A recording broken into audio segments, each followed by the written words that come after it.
Hello, good evening to all of you. आप सभी का शांति निकेतन क्लासेस में स्वागत है। जैसे कि हम लोग का ये लेक्चर चल रहा था इलेक्ट्रोस्टैटिक पोटेंशियल और कैपेसिटेंस का, उसमें एक हम लोग आज का जो टॉपिक है वो इलेक्ट्रोस्टैटिक्स ऑफ कंडक्टर के ऊपर है। ये खासकर ये वाला जो टॉपिक है, ये अभी इसमें बहुत सारे ऐसे पॉइंट्स हैं जो ऑलरेडी हम लोग डिस्कस कर चुके हैं पीछे, बस उसी का एक कलेक्शन जो है यहाँ पे हम लोग को, जैसे एनसीईआरटी में ये एक टॉपिक ये दिया हुआ है और खासकर एग्जाम में इसको पूछा जाता है बोर्ड एग्जाम में, तो उसका पूरा ये कलेक्शन है। एक तरीके से समझिए कि एक रिविजन टाइप से हर एक टॉपिक का हो जाएगा, which is very very important. ठीक है, तो इसको हम लोग कैरी ऑन करते हैं, आगे बढ़ाते हैं। लेक्चर्स को देखिए, इंजॉय कीजिए और लाइक जरूर कीजिए, लाइक शेयर सब्सक्राइब कीजिए।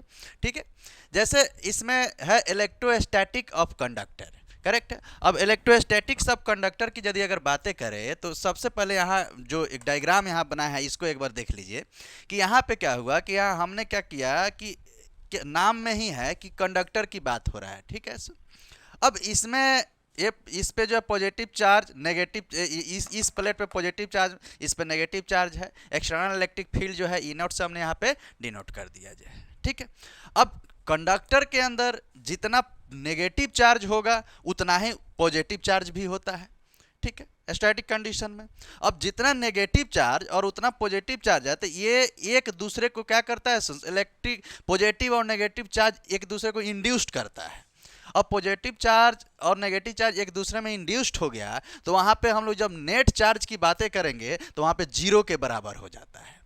ठीक है, अब सोचिए कंडक्टर के अंदर नेट चार्ज जीरो हो रहा है, इसका मतलब यह है कि उसके अंदर आप किसी पॉइंट्स पे इलेक्ट्रिक फील्ड की यदि बातें कीजिएगा तो वो भी क्या हो जाएगा, जीरो के बराबर हो जाएगा।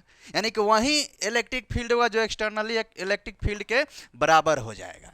ठीक है, तो अगर इसमें अगर हम लोग देखें कि ई नेट जो है, E net E naught vector minus किसी भी पॉइंट में हमने एम पे ले रखा है तो ई एम वेक्टर ये क्या होगा यहाँ पे, अभी इस कंडीशन में इसी के बराबर हो जाएगा, क्योंकि वो चार्ज के दोनों पॉजिटिव नेगेटिव चार्ज यदि इंड्यूस्ड हो जाते हैं तो कुछ उसमें रहा ही नहीं है कंडक्टर के अंदर।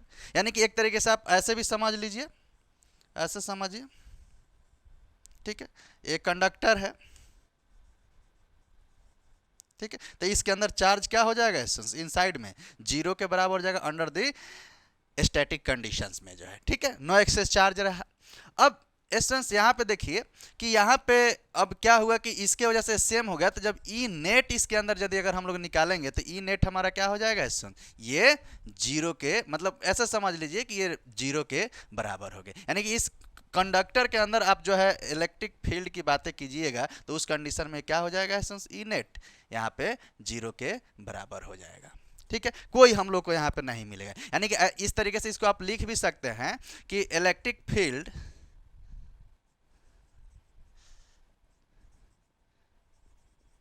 जीरो, इलेक्ट्रिक फील्ड पूरा लिख लीजिए, इलेक्ट्रोस्टैटिक फील्ड ऐसे समझ लीजिए, इलेक्ट्रोस्टैटिक फील्ड ज़्यादा अच्छा रहेगा, इलेक्ट्रोस्टैटिक फील्ड जीरो जीरो। ठीक है, अब यहाँ पे किस मतलब ऐसा समझिए, inside the conductor, inside the conductor. ठीक है, किसी भी पॉइंट पे, मतलब अगर एक तरीके से बात करें तो क्या वो किसी भी पॉइंट, मतलब इवरी पॉइंट पे जो है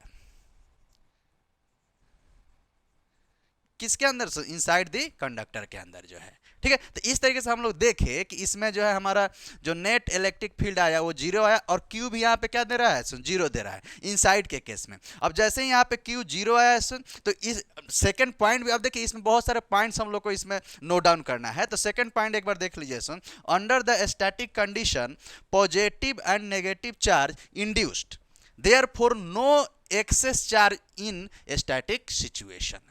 यानी कि पॉजिटिव नेगेटिव चार्ज जीरो हो गया तो कोई भी एक्सेस चार्ज आपका क्या हुआ, इन स्टैटिक कंडीशन में कोई नहीं रहा। यानी कहने का मतलब सरफेस पे तो रहेगा, सरफेस की तो यहाँ पे हम लोग बात कर रहे हैं, लेकिन इनसाइड की यदि अगर बातें करेंगे तो क्या रहेगा, जीरो के बराबर रहेगा, कुछ इस तरीके से।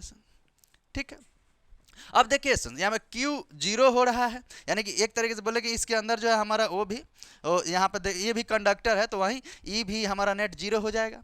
अब चार्ज जीरो हो रहा है, अगर इनसाइड में हम लोग गॉस लॉ में जानते हैं सेंस इलेक्ट्रिक फ्लक्स की बात जानते हैं, गॉस लॉ में इलेक्ट्रिक फ्लक्स को प्रूव भी किए थे। तो अगर सेकंड पॉइंट अगर इसमें और भी हम लोग देखें कि अगर इनसाइड इलेक्ट्रिक फ्लक्स की बात करें, इनसाइड इलेक्ट्रिक फ्लक्स, ठीक है, उसको हम लोग फाई से डिनोट करते थे और फाई क्या हो जाता है, phi is equal to Q inside by epsilon naught. Epsilon naught electric permittivity in air slash vacuum की इसमें बातें होती थी। करेक्ट है सर।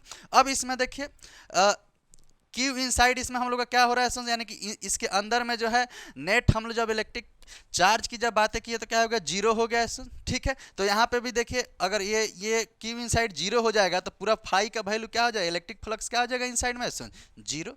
यानी कि एक और पॉइंट यहाँ से निकल के आ गया सर। एक तो इस पॉइंट से therefore no excess charge in static situations में, और दूसरा ये आ गया कि यहाँ पे इलेक्ट्रिक फ्लक्स भी जीरो के बराबर हो जाएगा। This is also very very important point. ये पॉइंट्स ऑलरेडी हम लोग देखे भी हैं, इसको इस तरीके से नोट डाउन करना है सीरियल वाइज में जो है। ठीक है, अब इसमें एनदर पॉइंट्स की बातें करते हैं सर। एनदर पॉइंट्स देख लीजिए कि electric field lines must be perpendicular to the surface of conductor at every point. यानी कहने का मतलब ये हो गया कि आप जब ये ऑलरेडी जो है properties of electric field lines में डिस्कस किए हुए थे कि अगर मान लीजिए यहाँ पे और कोई भी आप बना दीजिए जो है एक तरीके से इलेक्ट्रिक कोई भी कंडक्टर मटेरियल बना दिए, तो इस कंडक्टर मटेरियल पे एक मिनट से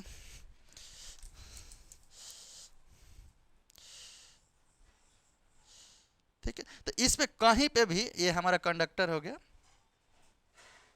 ठीक है, आप कहीं पे भी लिखिएगा तो ये क्या होता है इस कंडीशन में, इसके परपेंडिकुलर होता है किसी भी पॉइंट्स पे, जो एवरी पॉइंट्स पे जो है। इस तरीके से आप इसको पॉइंट वाइज लिख भी सकते हैं। करेक्ट है, इस तरीके से आप इसका डायग्राम भी मेंशन कर सकते हैं।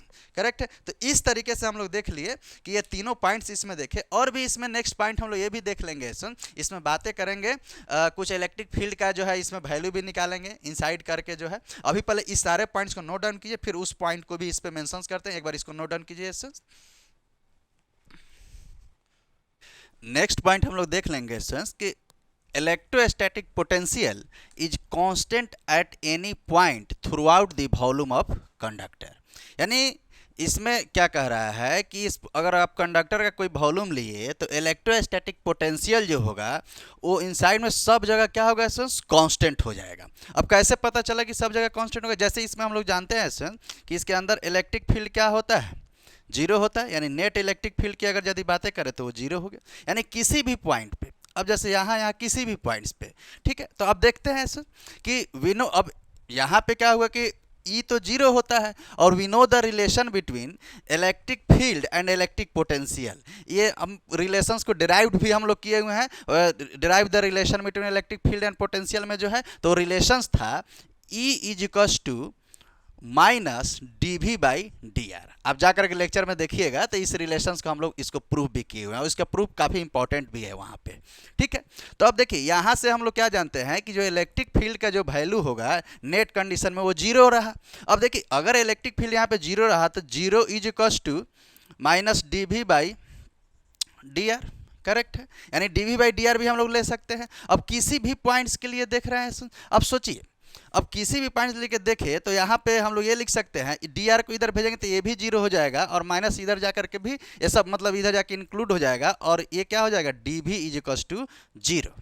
करेक्ट, अब चेंज इन पोटेंशियल इसमें जीरो हो गया। यानी किसी भी पॉइंट्स पे अगर यदि बातें करें, आप मान लीजिए यहाँ पी मान लीजिए, यहाँ पे क्यू मान लीजिए, तो इस कंडीशन में अगर हम लोग लेंगे डी भी को हम लोग लिख सकते हैं यहाँ पे V Q minus V P is equals to zero. ठीक है, इसको उधर भेज दीजिए तो यहाँ पे क्या हो जाएगा, V Q is equals to V P. Correct, तो यहाँ से क्या पता चला कि अंडर द इलेक्ट्रोस्टैटिक कंडीशन में आप कंडक्टर के अंदर जो है एवरी पॉइंट्स पे पोटेंशियल डिफरेंस यानी कि पोटेंशियल सेम होता है। किसी भी पॉइंट्स पे ले लिए इस दोनों, अब जैसे हमने यहाँ पे ले लिया है। अब एक चीज़ और भी यहाँ नोटिस करना है, अगर पोटेंशियल एवरी पॉइंट्स पे यहाँ पे सेम हो रहा है तो वर्क डन अब पोटेंशियल ही सेम है, तो उसमें वर्क क्या हो जाएगा, वर्क डन भी 0 हो जाएगा। तो वहाँ से भी हम लोग जो पिछला पॉइंट जो देखे थे, तो वहाँ से परपेंडिकुलर भी प्रूफ हो जाएगा क्योंकि वहाँ से भी हम लोग जानते हैं वर्क W और भी Q में जो है रिलेशन भी जानते हैं क्या होता है, V is equals to W/Q से। तो यहाँ से भी हम लोग इसको चाहे तो प्रूव कर सकते हैं पॉइंट से। तो इसमें तो बस हम लोग को पॉइंट्स मेंशन करना है और कलेक्ट कर लेना है। तो इस तरीके से हम लोग देख लिए कि एवरी पॉइंट में कंडक्टर में क्या हुआ, पोटेंशियल सेम हो गया। करेक्ट। अब नेक्स्ट पॉइंट इस पे बातें करते हैं। This point is very very important. Electric field on the surface of a conductor और कंडक्टिंग सेल, मतलब कोई भी ले लीजिए, एक जो है एक सेल बना लेते हैं। यहाँ पे देख लीजिए, shell is E is equals to sigma by epsilon naught. यहाँ पे सिग्मा क्या है, सरफेस चार्ज डेंसिटी, ये भी प्रूफ किया गया है इस पॉइंट्स को भी। और एप्सिलॉन नॉट है electric permittivity in air slash vacuum में जो है। ठीक है। अब देखिए, अब यहाँ पे एक बना लेते हैं, सोचिए कंडक्टिंग सेल बना लेते हैं जो है। ठीक है। यहाँ पे ले लीजिए एक, यहाँ पे इंड्यूस्ड कर देते हैं, एक सिलिंड्रिकल सेक्शंस टाइप से इसमें इंड्यूस्ड कर देते हैं इस तरीके से। ठीक है, ये सिलिंड्रिकल सेक्शन हमने इसमें इंड्यूस्ड कर दिया। ठीक है, ये वैल्यू देखते हैं कैसे आया यहाँ पे, एक बार पता करते हैं सर। और सब जगह क्या है यहाँ पे चार्ज है और एक कंडक्टर है, सब जगह चार्ज है सर।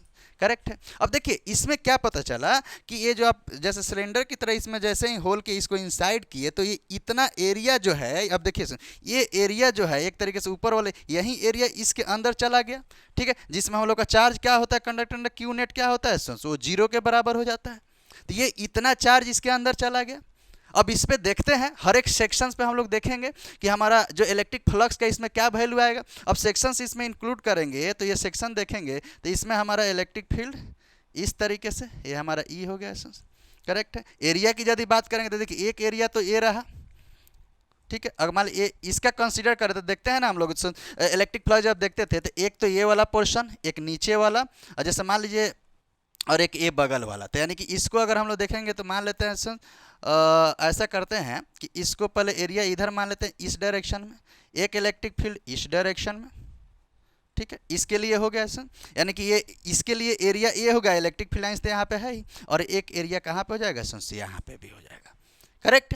अब यहाँ पे देख लिए तो अब तीनों पॉइंट्स पे हम लोग देखेंगे। मान लीजिए इसको 1 मान लेते हैं, इसको 2 मान लेते हैं, इसको 3 मान लेते हैं। ठीक है, ये कर्व सरफेस वाले को हमने 3 मान लिया है और सब पे इलेक्ट्रिक फ्लक्स निकाल करके देखेंगे क्या हो रहा है।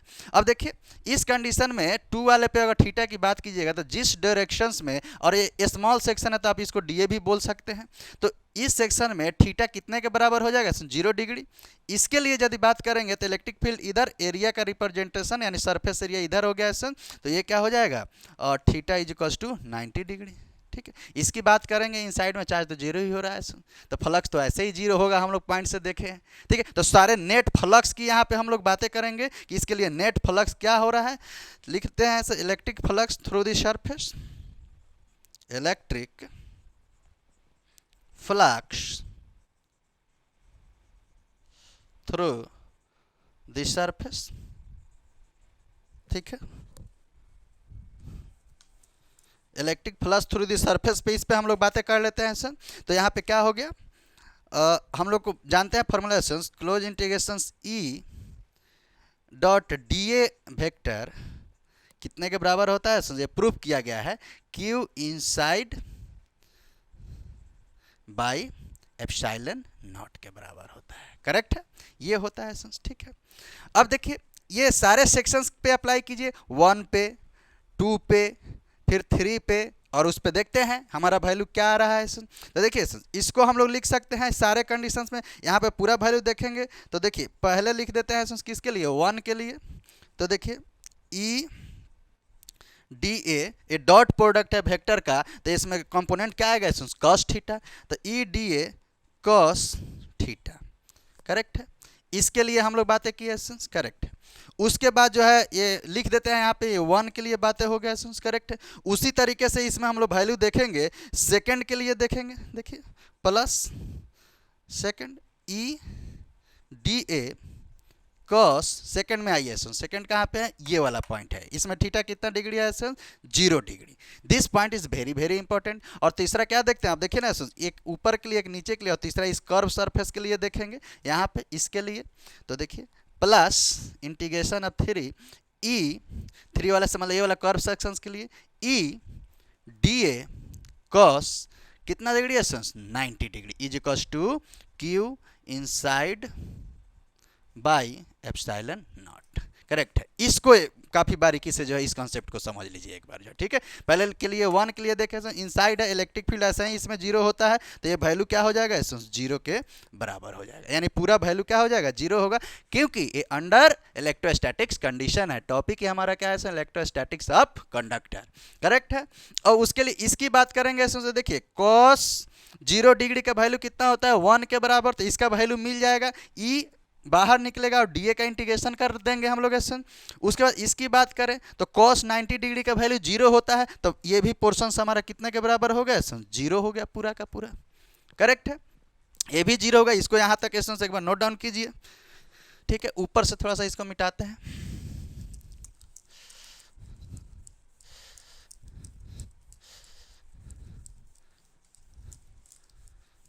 ठीक है। अब देखिए एसेंस यहाँ पे, अब इसी पॉइंट्स को ऊपर लिखते हैं एसेंस, ध्यान देना है। इसको अगर हम लोग लिखेंगे 2 वाले सेक्शंस को, तो यहीं 2 वाला सेक्शन ई बाहर आ गया, ठीक है। यहाँ डी ए का integration is equals to Q inside by epsilon naught, Q inside by epsilon naught. D A को इंटीग्रेट कीजिए तो ए के बराबर हो गया, यानी डी ई इंटू ए। और ध्यान दीजिए यहाँ पे सिग्मा जो होता है, इस सिग्मा को क्या हम लोग लिख सकते हैं, sigma is equals to q by A, ठीक है, क्यू बाई ए, क्योंकि सरफेस चार्ज डेंसिटी क्या होता है, small charge by small area, उसी के लिए हम लोग D Q by D A भी लिख सकते हैं, और इसके पूरे की बात किए तो क्यू बाई ए भी यहाँ पे लिख सकते हैं, सॉन्स करेक्ट है। तो यहाँ पे ले लीजिए सॉन्स, क्यू इनसाइड के जगह पे अगर हम लोग वैल्यू ले लेंगे तो यहाँ पे क्या हो जाएगा, यहाँ से Q निकाल लीजिए, तो Q हो गया स्टूडेंट्स सिग्मा इंटू ए, और इसी को यहाँ पे वैल्यू रखेंगे तो ये हो जाएगा sigma into A divided by epsilon not. इस ए से ये हमारा कैंसिल आउट हो गया, तो ई कितने के बराबर आ गया, ई आ गया सिग्मा बाई एप्सिलॉन नॉट के बराबर आ गया, ठीक है।